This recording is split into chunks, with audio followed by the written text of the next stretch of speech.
Hi everybody. I wanted to give you some information about the final exam, and I wanted you to have it during your reading days. The exam is going to be cumulative, and so really anything from the course is fair game. There will be an emphasis placed on material from the second half of the course. And the exam is going to focus on the application of ideas, okay?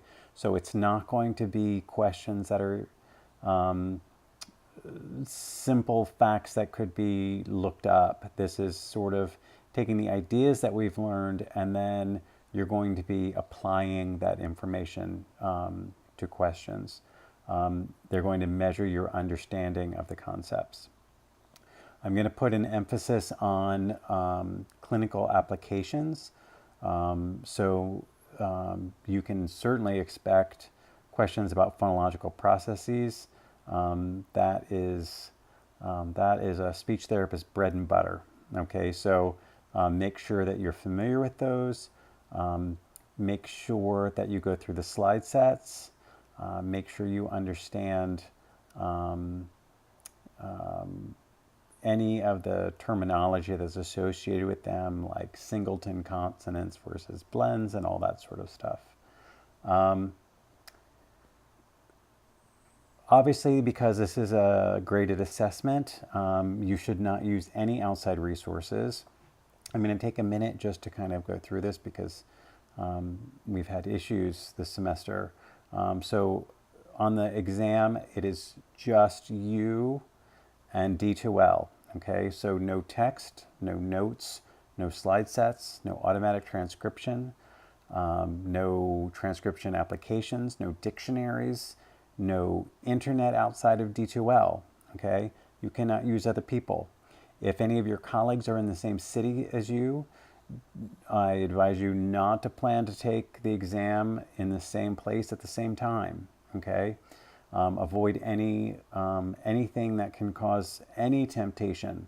Okay, so we've had a lot of issues this semester with cheating, and I've come to the conclusion that those students didn't believe me when I told them that I would detect patterns of cheating.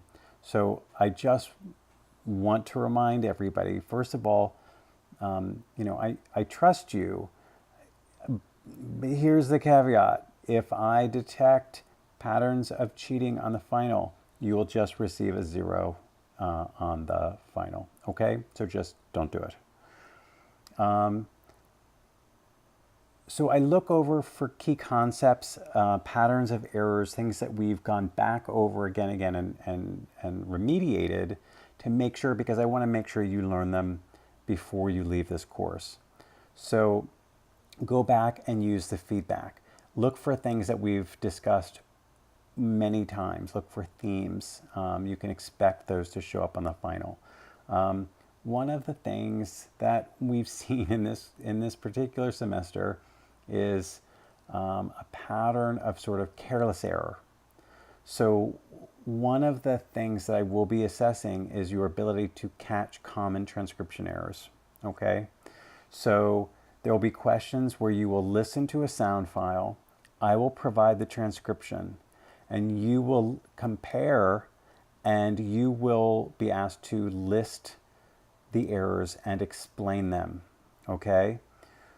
So what I want you to know about that is, if you choose to just transcribe the sentence as you would have done it as a strategy, that's a smart strategy, but just know that the directions ask you to provide a list of errors with explanations. Okay, so you're just transcribing it your way won't figure into that answer. Okay, so just I encourage you, please follow directions carefully. I'm not trying to trick you.